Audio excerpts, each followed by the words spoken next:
Pokemon, gotta catch them all. I know it's my dentistry. Pokemon Sword and Shield. I'm so conflicted on these games. On one hand, they look like some of the most innovative Pokemon games ever. And the graphical quality is much higher than past games, but on the other hand, did it really go far enough? Because here's the thing, right? This is gonna be the first Pokemon entry on a home console ever, and there are so many things that would have made the experience way better than anything a handheld Pokemon could have done.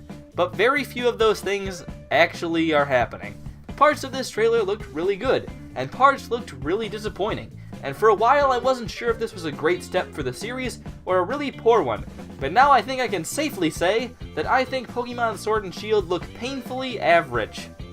That's why I named the video Pokemon Sword and Shield Look Painfully Average. I'm pretty witty like that. Hello all 1,378 of you, I'm Redkwan, and this is why I think Pokemon Sword and Shield are the bare minimum that could have been done for the first home console Pokemon games.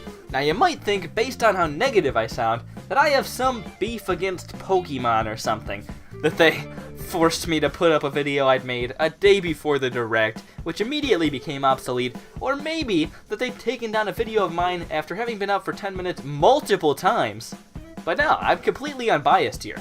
I wanted to like these games, I really did, and I'm not saying there aren't parts that I think are pretty nifty.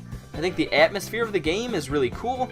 Apparently it's supposed to be set in Europe, or the UK, England, something, Zimbabwe. Well, whatever the case, I think it makes for a cool feel.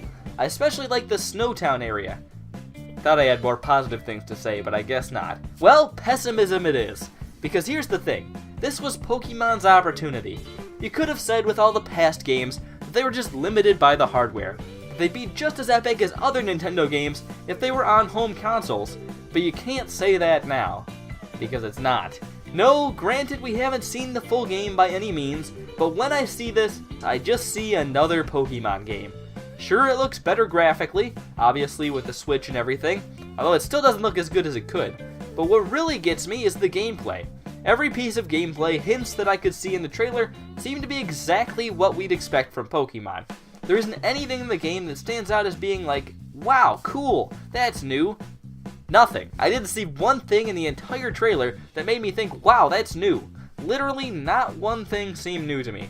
And maybe that's partially because I'm not a big Pokemon fan, or Game Explain, so maybe I don't understand all the intricacies of Pokemon.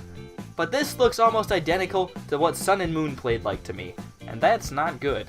What we've seen of the battling looks almost identical, and the whole two Pokemon go into a circle-y place to throw fists at each other, and looky here, we get random encounters again. I guess it's our lucky day. Now, I didn't expect any major changes to the battle system, so I can't say that part was super surprising, although it still is a little disappointing to me because I think it's pretty not good. But that's what Pokemon does, so I'm not too put out over it. But why? Why would you bring back random encounters? You know how many people want random encounters in Pokemon? Probably not many. Well, actually, I like random encounters. Not many relevant people.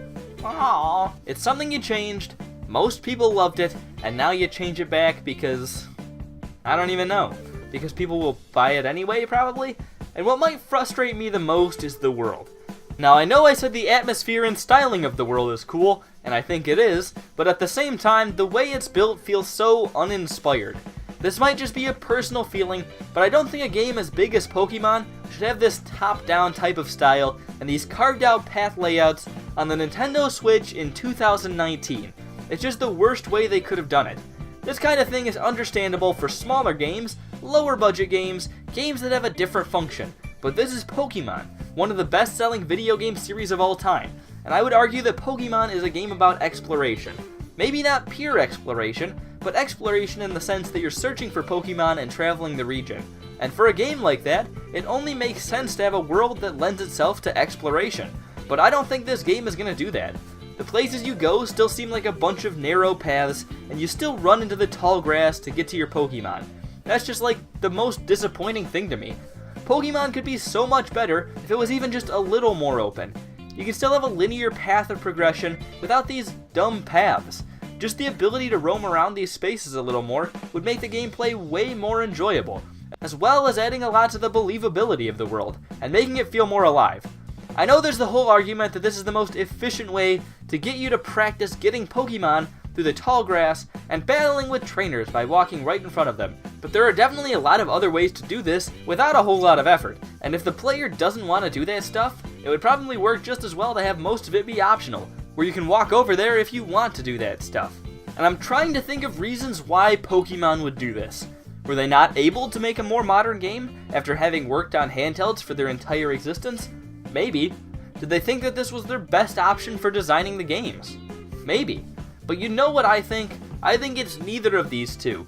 I think it's all about the money, because you see, Pokemon doesn't need to do anything cool to sell bonkers. They can just keep making more games and people will keep buying them.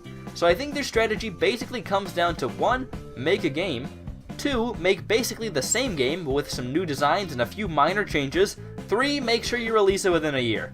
Pokemon knows they can sell well by doing basically nothing, and honestly, I don't think they would sell much better by making a game that was way better than a normal Pokemon game. So many people buy Pokemon games that there's not a huge audience left who aren't buying Pokemon but could be convinced to buy Pokemon if it did a lot of cool new stuff. Most people are either going to get it or not get it regardless. So because of that, Pokemon just wants to make sure they can get as many Pokemon games out as they can. I'm sorry, but a pair of games every year is clearly not the way you go if you want to make a great product. Pokemon can be better, and the people making it know it can be better, but because they don't need to do anything to sell a boatload of copies, why take more time than you need to? And that's what's so frustrating about the situation. I feel like Pokemon can be so much more than it is, but will it be? I don't know, probably not honestly. Everyone seems content with Pokemon as it is, and it doesn't make business sense to do otherwise. But that doesn't mean it isn't frustrating. Pokemon is doing the bare minimum to classify as the first console Pokemon, and there's really no reason for them to do otherwise. Well, I'm Redkwan. How do you feel about Pokemon Sword and Shield? Do you think I should become a motivational speaker? I think I'd be pretty good at it with my natural optimistic nature. If Pokemon Sword and Shield is everything you could have ever dreamed of, then I don't know, coolio. But this is just what I think, and again, I'm completely unbiased and have no previous beef with Pokemon. Just laying that out there. Anyways, I'm Redkwan, thank you all for watching, and I'll hopefully see you all later. Goodbye.